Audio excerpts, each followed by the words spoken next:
Hello दोस्तों, आज के वीडियो में हम सभी बात करने वाले हैं KK 2.1.5 लाइट कंट्रोलर के वायरिंग डायग्राम्स के बारे में। उस पर जो बटन्स दी गई हैं, उस पर जो पिंस दी गई हैं, उनका कनेक्शन हमें कैसे करना होता है। आज के वीडियो में हम इन सभी चीज़ों को डिस्कस करने वाले हैं। तो चलिए दोस्तों, वीडियो को शुरू करते हैं। आप यहाँ पे देख सकते हैं, हमारे सबसे पहले यहाँ पे आप हमें अपने चारों पिंस की वर्किंग समझनी है। यहाँ पे हमें 4 बटन्स प्रोवाइड कराई गई हैं। हमारी पहली बटन बैक के लिए है, दूसरी बटन अप करने के लिए है, तीसरी बटन डाउन के लिए है और चौथी बटन इंटर करने के लिए है। ये सारी बटन्स जब हम अपने LCD स्क्रीन की मदद से अपने फ्लाइट कंट्रोलर बोर्ड को ऑपरेट करते हैं, तब ये सारी बटन्स हमें डिफरेंट मेन्यूज़ पर जाने के लिए, डिफरेंट सेटिंग्स पर, डिफरेंट सेटअप्स पर जाने में काफ़ी मददगार होती हैं। इन बटन्स की मदद से ही हम बैक होते हैं, आगे जाते हैं या फिर पीछे जाते हैं, किसी नए ऑप्शन पर जाते हैं या फिर किसी नई जगह पे इंटर करते हैं। दोस्तों, अब बात करते हैं यहाँ पे हमारे आउटपुट्स की पिन के बारे में।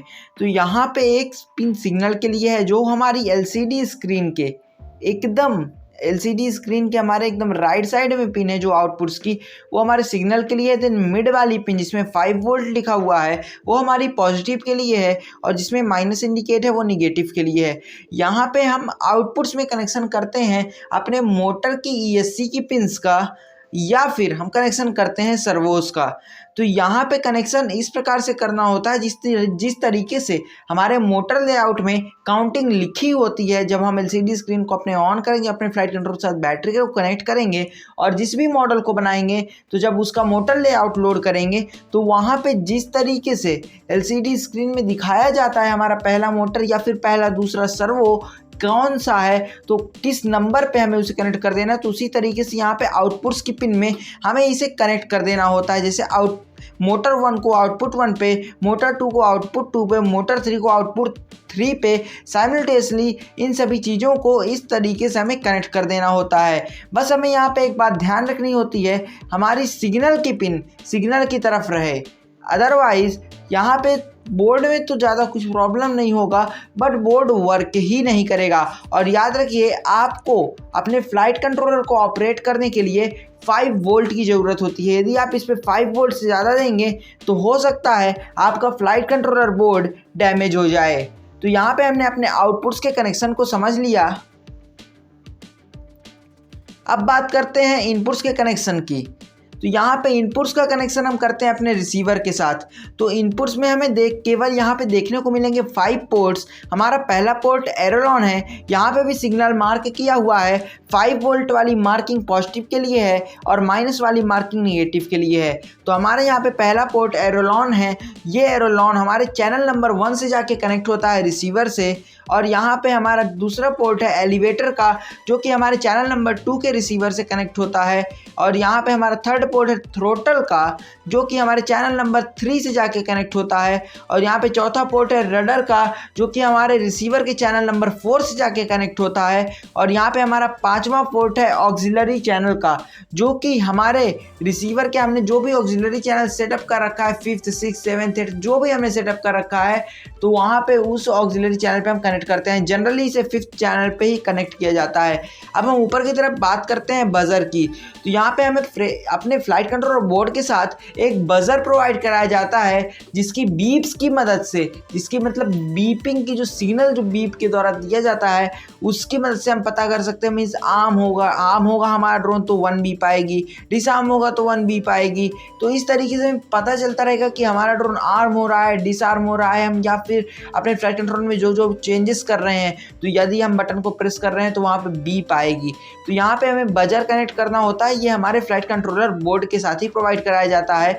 बजर की plus wire means red wire plus पे की तरफ लगानी होती है, और जो ब्लैक वायर है उसे निगेटिव की तरफ लगाना होता है। अब यहाँ पे हम बैटरी का कनेक्शन भी कर सकते हैं।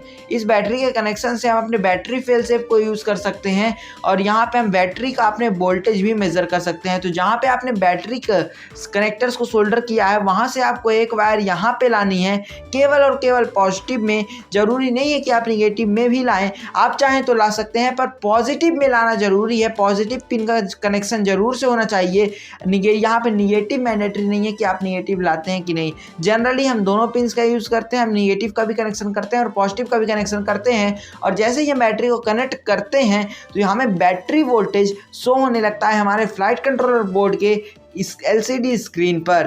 तो यहाँ पे हम बैटरी को कनेक्ट करते हैं और यहाँ पे हम बैटरी फेल सेव का भी इस्तेमाल कर सकते हैं।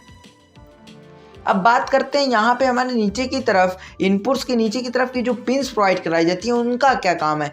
तो यहाँ पे इन सिस्टम प्रोग्रामिंग, मतलब यहाँ पे ISP हेडर्स फॉर प्रोग्रामिंग, यहाँ पे कुछ अलग तरीके से जो हम प्रोग्रामिंग करते होंगे उसका क्लियर नॉलेज हमें कहीं पे भी नहीं दिया गया है। हमारे जो यूज़र मैनुअल जारी की गई है हमारे इस मैन्युफैक्चरिंग कंपनी से हमारे फ्लाइट कंट्रोलर बोर्ड के, तो यहाँ पे हमें कुछ भी ज़्यादा क्लियर नहीं दिया गया है। बट यहाँ पे केवल इतना मार्क किया होता है in system programmings ISP headers for programming. हो सकता है किसी और वे में हमारे फ्लाइट कंट्रोलर को प्रोग्राम करने के लिए या फिर हमारे फ्लाइट कंट्रोलर बोर्ड के फर्मवेयर को अपडेट करने के लिए यहाँ पे ये चीज़ें हो सकती हैं। तो इसके बारे में अभी किसी को भी बहुत ज़्यादा क्लियर नॉलेज नहीं प्रोवाइड कराया गया हमारी कंपनी की तरफ से। यदि इस मैन्युफैक्चरिंग कंपनी की तरफ से ऐसा कोई भी मीन्स यहाँ पे नॉलेज प्रोवाइड कराया जाता है तो हम एक अगला वीडियो बनाएंगे जिसमें हम इन पिंस के बारे में भी क्लियर वे में डिस्कस करेंगे। अब बात करते हैं, हमें यहाँ पे 2 सेंसर्स देखने को मिल जाते हैं। वैसे तो हमारे फ्लाइट कंट्रोलर बोर्ड में अदर सेंसर भी होते हैं, पर जो मेन सेंसर है हमारे यहाँ पे ATMEL6448, ये हमारा यहाँ पे मिनी चिप है, माइक्रो प्रोसेसर जिसे हम कर सकते हैं, माइक्रो कंट्रोलर हम जिसे कह सकते हैं। और यहाँ पे ऊपर की तरफ हमें प्रोवाइड कराया जाता है हमारा गायरोस्कोपिक 6 एक्सिस का यहाँ पे सेंसर हमें प्रोवाइड कराया जाता है, गायरोस्कोपिक या एक्सीलरोमीटर सेंसर। तो ये फ्लाइट कंट्रोलर बोर्ड ओवरऑल यहाँ पे हमने समझ लिया कि यहाँ पे हमें किन चीज़ों का कनेक्शन कहाँ पे करना है। यहाँ पे ISP हीडर के बारे में हमें क्लियर नॉलेज नहीं मिल पाई और ISP हीडर का हम जनरल टर्म में जनरली अपने फ्लाइट कंट्रोलर बोर्ड का यूज़ करते वक्त उन पिंस का जनरली हम यूज़ नहीं करते हैं। तो दोस्तों आज का वीडियो कैसा लगा कमेंट करके बताइए। वीडियो अच्छा लगा तो चैनल को सब्सक्राइब करिए, वीडियो को लाइक करिए। मिलते हैं नए वीडियो में नए आइडिया के साथ, तब तक के लिए गुड बाय।